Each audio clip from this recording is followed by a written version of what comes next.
Okay, so today we have the practical part of the injection vulnerability. We are inside the WASP Top 10 from 2021, which is part of the complete beginner path on TryHackMe. We have task number 10, command injection, the practical part. Command injection. Command injection occurs when server-side code like PHP in a web application makes a call to a function that interacts with the server's console directly. An injection web vulnerability allows an attacker to take advantage of that call to execute operating system commands arbitrarily on the server. The possibilities for the attacker from here are endless. They could list files, read their contents, run some basic commands to do some recon on the server, or whatever they want, just as if they were sitting in front of the server and issuing commands directly into the command line. Once an attacker has a foothold on the web server, they can start the usual enumeration of your system and look for ways to pivot around. Code example, let's consider a scenario.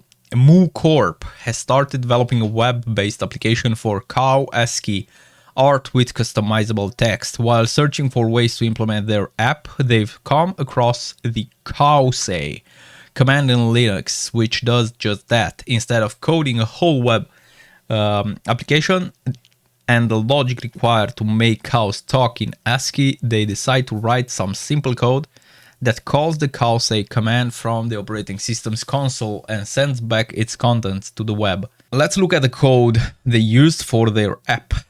See if you can determine why their implementation is vulnerable to command injection. We'll go over it below. Okay, so we have the PHP initiation. And we have some conditional statements. We have an if inside an if. And we said here, all right, ESET, we get the moving with the moving will be, okay. So we have the moving basically being the parameter. And here we also set it to a variable from what I see. And we also have the variable cow, which is default. If ESET gets cow, all right, so if we get that, basically we reassign that to the input. This is why it's vulnerable. And we see here pass through. Oh, here we see a Perl from the user's directory, which calls the cow and mooing. In simple terms, the above snippet does the following: checking if the parameter mooing is set. If this is it, the variable mooing gets what was passed into the input field. Checking if the parameter cow is set. If it is, the variable cow gets what was passed through the parameter. Exactly. So as you can see, cow parameter, and then the variable cow is set to that one. Also, mooing is basically set to the mooing parameter. The program then executes the function, right? The pass-through function simply executes a command in the operating system's console and sends the output back to the user's browser. You can see that our command is formed by concatenating the cow and the mooing variable at the end of it. Since we can manipulate those variables, we can try injecting additional command by using simple tricks. If you want to, you can read the docs on pass-through on PHP. I see the official documentation for more information of the function itself. Here is basically the representation of the graphical representation of what we see of this code. Right, we see the cowsay online, we choose our default, and here we say the text that we want to choose, right? Choose the cow, which is default, by default. And then try our text, which will be moving below, and we submit. After we submit, it will go through this command. And then in the command line, we'll see this. Exploiting the command injection. Now that we know how the application works behind the curtains, we will take advantage of a bash feature called inline commands to abuse the cowsay server and execute any arbitrary commands we want. Bash allows you to run commands within commands. This is useful for many reasons, but in our case, it will be used to inject a command within the Causey server to get it executed. To execute inline commands, you only need to enclose them in the following format. There you go, right? $, open parentheses, and then your command inside.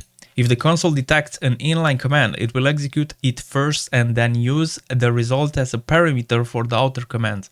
Look at the following example, which runs who am I in an inline command inside the echo command.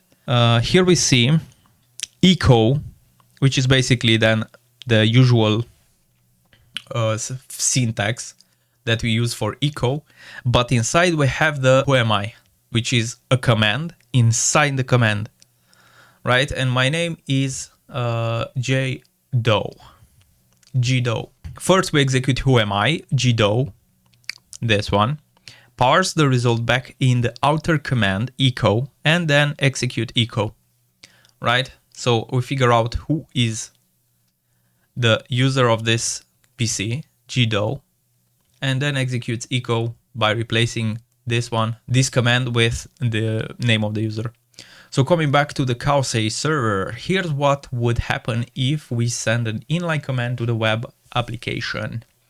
Here we see the who am I command is sent, and then after we execute the inline with the default, we see Apache instead of my name instead of TryHackMe.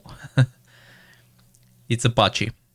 Since the application accepts any input from us, we can inject an inline command which will get executed and used as a parameter for Causey. This will make our cow say whatever we want from the command.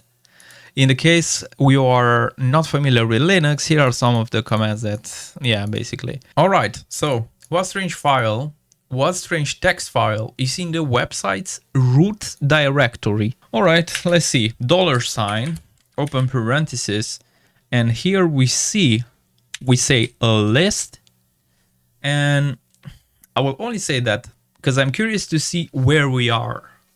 I think we are inside root. Let's see. Dr. Pepper text. Yes, we are inside root directory. If we say $ and then open parentheses and we say pwd submit, we can see htdocs, right? We say here list drpepper.txt. How many non-root, non-service, non-daemon users are there?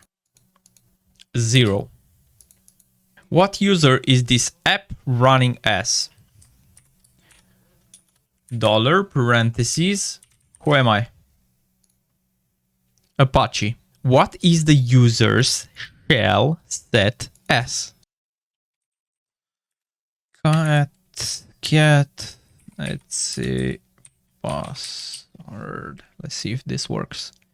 Yes. So we basically moved up one directory and enter etc password to read it in order to figure out user's shell. All right, so everything is here. Has been no login. What version of Alpine Linux is running? We say cat again, go up there. OS release. And here we can see 3.16.0 is the version. 3.16.0. Right? So basically in the last command, we just use the same etc folder with the OS release file that stores the version of our OS. Awesome.